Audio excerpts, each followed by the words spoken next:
अध्यक्ष महोदय, सभापती महोदय, सन्माननीय सदस्य डॉक्टर परिणय फुके यांनी अतिशय महत्त्वाच्या विषयाकडे आपलं लक्ष वेधलंय। मुळामध्ये आपण जर बघितलं तर आपले जे सेवा नियम आहेत, ज्याला आपण Maharashtra civil services conduct rules म्हणतो, हे 1979 साली आपण तयार केले।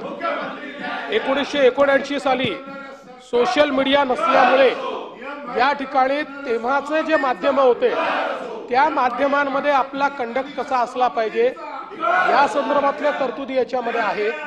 पण सोशल मीडियाच्या संदर्भातल्या एक्सप्रेस तरतुदी या मात्र याच्यामध्ये आपल्याला पाहायला मिळत नाही।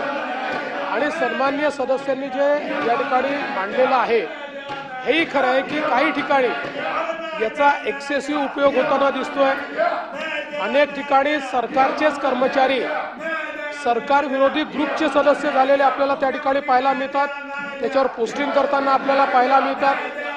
अनेक वेळा सरकारच्या धोरणांच्या विरोधात त्या ठिकाणी पोस्ट करताना आपल्याला पाहायला मिळतात आणि अनेक वेळा आपली जी ड्यूटी आहे त्या ड्यूटीलाही ग्लोरीफाय करताना त्या ठिकाणी ते दिसतात।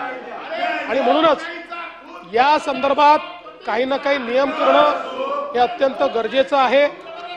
खरं म्हणजे सरकारची अपेक्षा ही आहे की सोशल मीडियावर आमच्या ऑफिसेसनी मोठ्या प्रमाणात ऍक्टिव्ह असलं पाहिजे, पण त्यातनं त्यांनी सिटीजन एंगेजमेंट केली पाहिजे।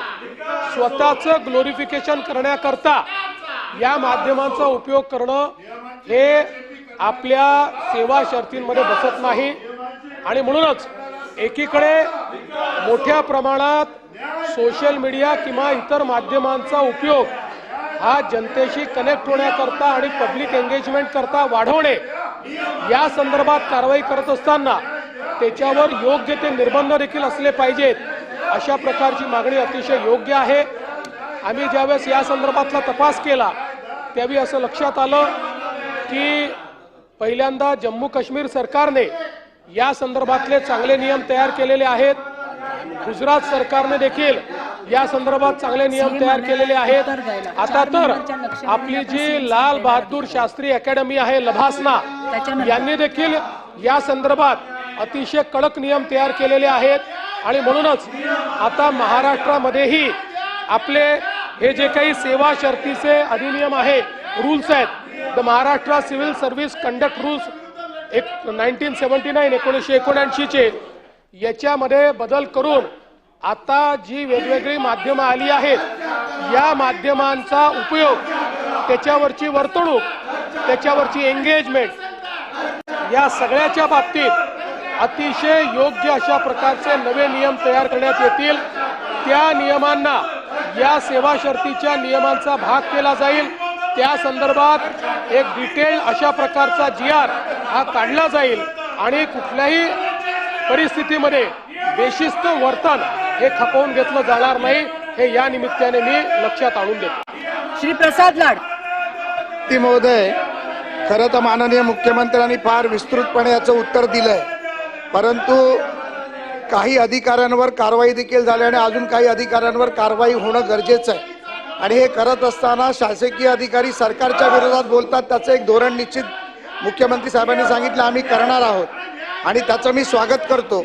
परंतु माझा माननीय मुख्यमंत्री महोदयांना एक स्पेसिफिक प्रश्न आहे की हा जो नवीन कायदा जो आपण करणार आहोत याच्यामध्ये आर्टिफिशियल इंटेलिजन्सचा वापर आपण करणार आहोत का? कोण अधिकारी त्याचा वापर करून सरकारची बदनामी करते याचा शोध घेण्यासाठी त्याची मदत होईल आणि हा कायदा किती दिवसात होईल आणि शक्य झाल्यास विधानसभा आणि विधान परिषदेच्या सदस्यांची समिती त्यामध्ये गठीत करणार का?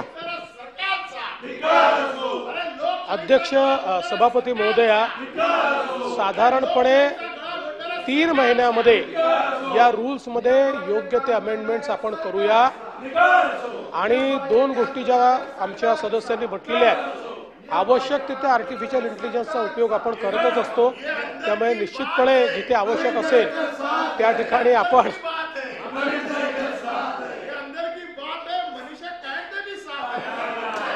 अरे ये अंदर की बात है, तुम सब लोग हमारे साथ है, आप सब लोग हमारे साथ है। त्यामुळे त्याचाही उपयोग केला जाईल. मी पण तुमच्या सोबतच आहे. मी 100% त्यांच्या सोबत आहे. सभापती महोदया, आमदारांची समिती तयार करण्याची आता तरी आवश्यकता वाटत नाही. भविष्यात वाटली तर नक्की करण्यात येईल.